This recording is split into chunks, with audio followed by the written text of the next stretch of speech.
Үлкен тойларыңыз құтты болсын. Үлкен халықаралық конференция ұйымдастырып жатыр екенсіз. Бұл жерде үлкен біздің ұлтымызға тізім отырысын көтергеніңізге үлкен рахмет. Осы жөнінде екі ауыз сөзіңізді айтып берсеңіз. Енді адам баласы шіретіп жерге түскенде жалпы бірінші айтатыны өзінің ана тілінде жылайды, өзінің ана тілінде бірінші тілі шығады, өзінің ана тілін ары қарай дамыту деген әр адамның өзінің осы қай жерде туса, қай мемлекетте туса, сол мемлекеттің ары қарай дәстүрін жалғастыратын тек қана тіл. Тіл дәстүрін жалғастырғаннан кейін оны еш уақытта біз ұмытпауымыз керек.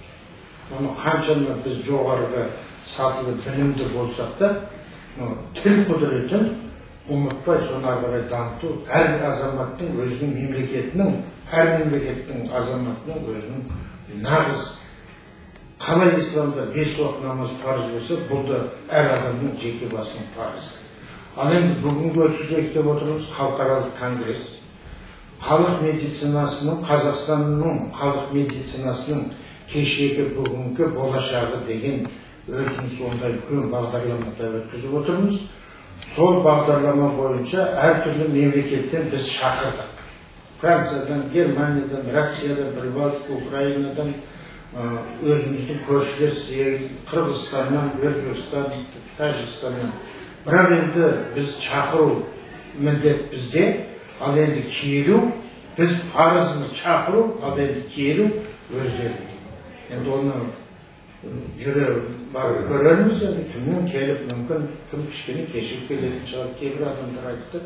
3 күнге созылады ғой. 3 күнге созылады. Уақыт енді ертең, бүгін, ертең келген ертең.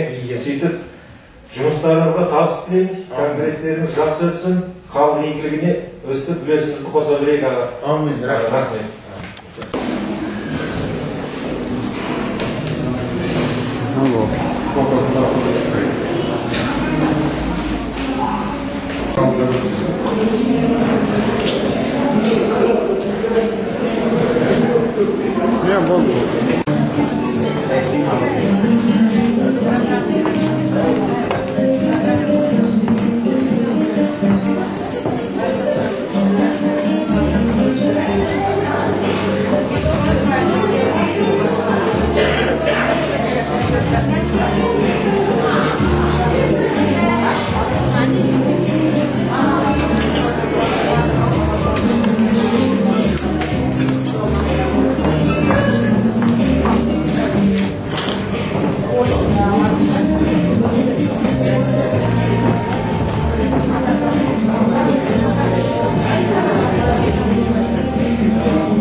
Республикалық ғылыми-практикалық орталықта үлкен бір құрылтай өтейін деп отыр.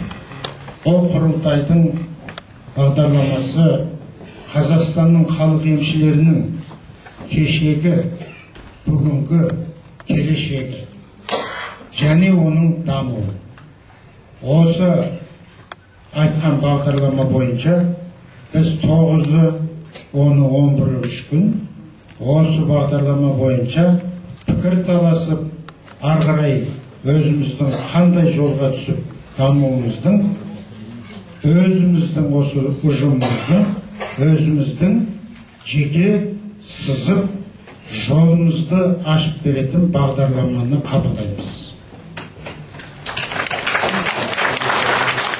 Дорогие друзья, сегодня мы в городе Алматы открываем второй международный конгресс и первую конференцию Ассоциации профессиональных народных целителей Республики Казахстан.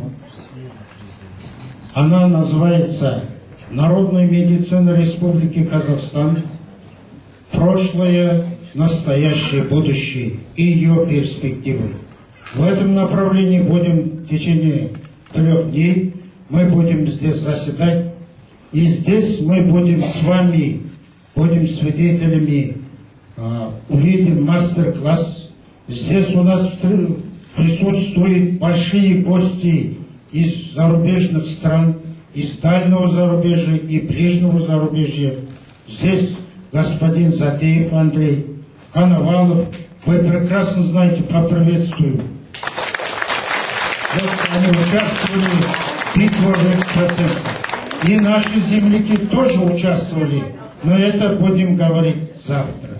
Поэтому посвященный второй конгресс и первая конференция, посвященной народной медицине Республики Казахстан, прошлое, настоящее, будущее, считаю открытым.